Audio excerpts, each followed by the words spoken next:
पिताजी जल्दी चलिए, वरना मैं आज स्कूल में देरी से पहुंचूंगा। मेरी टीचर बहुत गुस्सा करती है। हाँ हाँ बेटा, अभी चलते हैं, बस 2 मिनट रुको। तभी रमेश की पत्नी कमरे से बाहर आती है और रमेश से कहती है, सुनिए जी, आज शाम को आप ऑफिस से जरा जल्दी घर आ जाइएगा। याद है ना, आज आपको मुझे शॉपिंग कराने के लिए लेकर जाना है। अरे भाग्यवान, इस महीने हाथ जरा तंग है। मेरी मानो तो शॉपिंग का विचार कुछ दिनों के लिए अपने दिमाग से निकाल ही दो। मैं तुम्हें अगले महीने पक्का शॉपिंग कराने ले जाऊंगा। अभी मुझे चलना चाहिए, वरना राजू को स्कूल पहुंचने में देर हो जाएगी। देखिए जी, अब आपके ये बहाने पुराने हो चुके हैं। मैं कुछ नहीं जानती। आज शाम को मुझे शॉपिंग करने जाना है, मतलब जाना है। आगे आपकी मर्जी। अच्छा ठीक है भाग्यवान, अब तुम पूरा घर सर पर मत उठाओ, मैं कुछ करता हूँ। इतना कहकर रमेश अपने बेटे राजू को लेकर वहाँ से चला जाता है। घर से निकलने के लिए रमेश जैसे ही अपनी मोटरसाइकिल शुरू करता है, तभी उसकी माँ उसे आवाज देकर कहती है, अरे रमेश, आज शाम को मुझे कुछ पैसे दे देना। याद है ना, मैंने तुझसे कहा था कि मुझे मंदिर में चढ़ावा चढ़ाना है। अरे माँ, मेरी तनख्वाह आने में अभी 10 दिन बचे हैं। अभी मेरे पास बिल्कुल पैसे नहीं है। हाँ, मेरी तनख्वाह मिलते ही मैं तुम्हें पैसे दे दूंगा।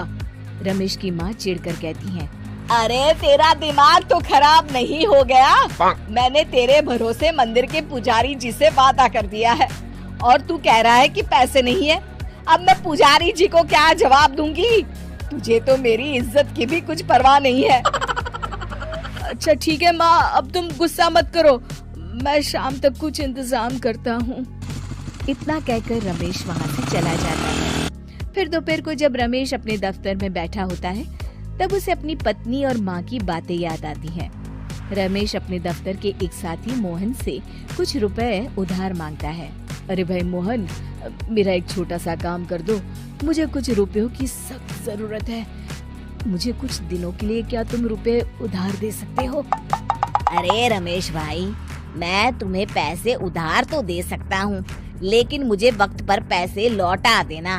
वैसे भी मेरा मानना है कि दोस्ती यारी में कभी पैसों का व्यवहार नहीं करना चाहिए। ये कहावत तो तुमने सुनी ही होगी कि उधार प्रेम की कैंची है। मैं नहीं चाहता कि पैसों को लेकर हमारा रिश्ता खराब हो। अरे मोहन, तुम बिल्कुल चिंता मत करो, मैं तुम्हारे पैसे वक्त पर लौटा दूंगा। फिर मोहन रमेश को पैसे दे देता है। शाम को घर आकर रमेश कुछ पैसे अपनी माँ को देता है और साथ ही अपनी पत्नी को भी शॉपिंग कराने बाजार लेकर जाता है। रमेश की पत्नी और उसकी माँ का स्वभाव जरूरत से ज्यादा खर्चीला होने के कारण दोनों हमेशा बेवजह पैसे खर्च करती हैं। फिर एक दिन, सुनिए जी, अगले हफ्ते हमने छुट्टियों में कहीं बाहर जाने का प्लान बनाया था। आपने पैसों का इंतजाम कर लिया ना? अरे अभी कहाँ, अभी तो मेरे पास बिल्कुल पैसे नहीं है। हम कभी और चले जाएंगे। देखिए जी, मैंने सभी सहेलियों से कह दिया है कि मैं बाहर घूमने जा रही हूँ। अगर मैं नहीं गई तो सब मुझ पर हंसेंगी। आप कहीं से भी पैसों का इंतजाम कीजिए जी। इतना कहकर रमेश की पत्नी वहाँ से चली जाती है। वहीं दूसरी तरफ रमेश की माँ भी तीर्थ यात्रा जाने की जिद करती है और रमेश से पैसे मांगती है। फिर अगले दिन रमेश एक सेठ से पैसे उधार लेकर अपनी पत्नी और बेटे को घुमाने ले जाता है और अपनी माँ को भी तीर्थ यात्रा पर भेज देता है। लेकिन जैसे ही रमेश अपनी छुट्टियाँ बिताकर वापस आता है, कर्जदार उसका जीना मुश्किल कर देते हैं। इतना ज्यादा कर्ज एक साथ अपने ऊपर देख रमेश काफी परेशान रहने लगता है। फिर एक दिन राजू की स्कूल की फीस वक्त पर न भर पाने के कारण रमेश को स्कूल में बुलाया जाता है। स्कूल के प्रिंसिपल साहब रमेश को सख्त हिदायत देते हैं कि अगर वक्त पर स्कूल की फीस नहीं भरी गई तो उनके बेटे का नाम स्कूल से काट दिया जाएगा।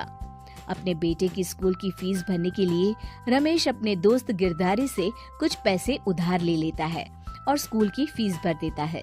रमेश की माँ और उसकी पत्नी खर्चे और घर की जिम्मेदारी संभालते संभालते धीरे धीरे रमेश पूरी तरह कर्ज में डूब जाता है।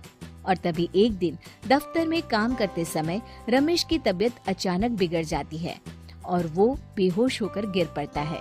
उसे जल्दी से पास के एक अस्पताल में भर्ती कराया जाता है। रमेश के घर वालों को ये बात पता चल जाती है तो वे सभी अस्पताल पहुंचते हैं। अस्पताल के डॉक्टर साहब उन्हें बताते हैं, देखिए, देर रात तक जागने और जरूरत से ज्यादा काम करने की वजह से इन्हें चक्कर आ गया था। बेहतर यही होगा कि इन्हें कुछ दिनों के लिए पूरी तरह आराम करने दिया जाए। रमेश की हालत देखकर उसके बेटे राजू को बहुत गुस्सा आता है और वो अपनी दादी और माँ से कहता है, माँ, दादी, मैं इतना छोटा हूँ, फिर भी मैं इतना समझता हूँ कि पिताजी दिन रात दफ्तर में काम करके पैसे कमाते हैं।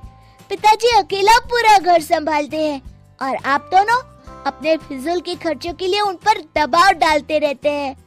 आज पिताजी की हालत के जिम्मेदार तो आप दोनों हैं। राजू की समझदारी भरी बातें सुनकर रमेश की माँ और पत्नी को अपनी गलती का एहसास होता है और दोनों की आंखों में आंसू आ जाते हैं। फिर कुछ दिनों के बाद रमेश की तबीयत एकदम अच्छी हो जाती है और वो पहले की तरह अपने काम पर जाने लगता है।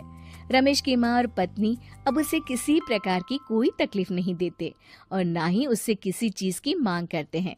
फिर देखते ही देखते रमेश अपने कर्ज के सारे पैसे चुका देता है। उसकी जिंदगी पहले की तरह अच्छी हो जाती है और वो अपने परिवार के साथ खुशी खुशी रहने लगता है। शिक्षा, हमारे रिश्ते एक तराजू की तरह होते हैं जिसकी दोनों ओर जिम्मेदारी और समझदारी का वजन बराबर होना चाहिए।